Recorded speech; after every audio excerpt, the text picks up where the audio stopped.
भारत की इस शाही कब्रिस्थल को मिल सकता है विश्व धरोहर का तमगा, अलग है इस कब्रिस्तान की कहानी। विश्व धरोहर समिति की 21 जुलाई से दिल्ली में होने जा रही बैठक में इस बार मैदाम या मोइदाम असम के शाही कब्रिस्थल को विश्व धरोहर का तमगा मिलने जा रहा है। इसके लिए प्रक्रिया पूरी हो चुकी है। बैठक में इस प्रस्ताव पर मुहर लगने की पूरी संभावना है। भारत सरकार की ओर से इस बार की बैठक में इसे प्रस्तावित किया गया है। असम के चराईदेव जिले में ये शाही कब्र स्थल स्थित है। ये भारत के महत्वपूर्ण मध्यकालीन अहोम राजवंश के शाही परिजनों के लिए बना कब्रगाह टीला है। क्या है शाही मैदाम की कहानी?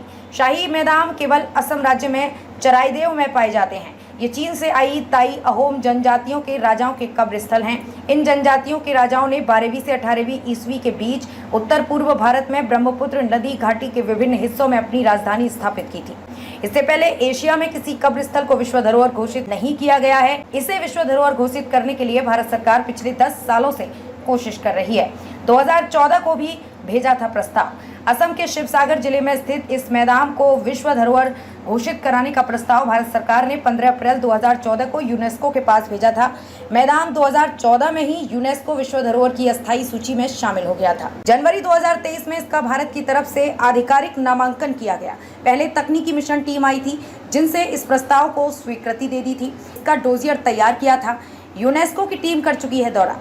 इसके बाद यूनेस्को के लिए काम कर रही टीम स्मारक का दौरा कर चुकी है।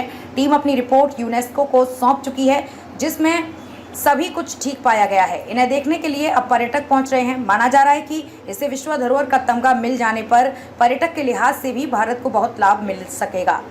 असम का ये चराईदेव मैदान असम के पुराने राजवंश अहोम साम्राज्य से संबंधित है। काफा ने 1253 में की थी। इन्हें असम के पिरामिड के रूप में भी जाना जाता है। ये ऐतिहासिक स्थल शिवसागर शहर से लगभग 28 किलोमीटर दूर स्थित है।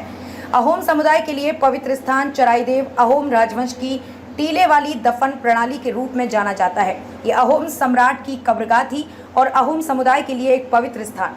अहोम समुदाय से जुड़े लोगों ने 18वीं शताब्दी के हिंदू रीति रिवाजों से दाह संस्कार पद्धति को शुरू कर दिया था।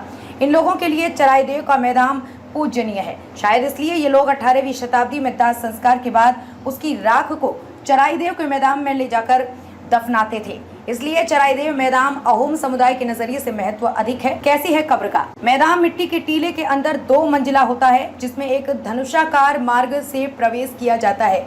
अर्धगोलाकार मिट्टी के टीले के ऊपर ईंटों और मिट्टी की परतें बिछाई गई हैं, जहां टीले का आधार एक भुज दीवार और पश्चिम में एक धनुषाकार प्रवेश द्वार द्वारा मजबूत किया जाता है। कुछ स्थानों पर उत्खनन से पता चला है कि प्रत्येक मैदान के अंदर गुंबददार कक्ष में एक केंद्रीय रूप से उठा हुआ मंच होता था जहां शव को रखा जाता था।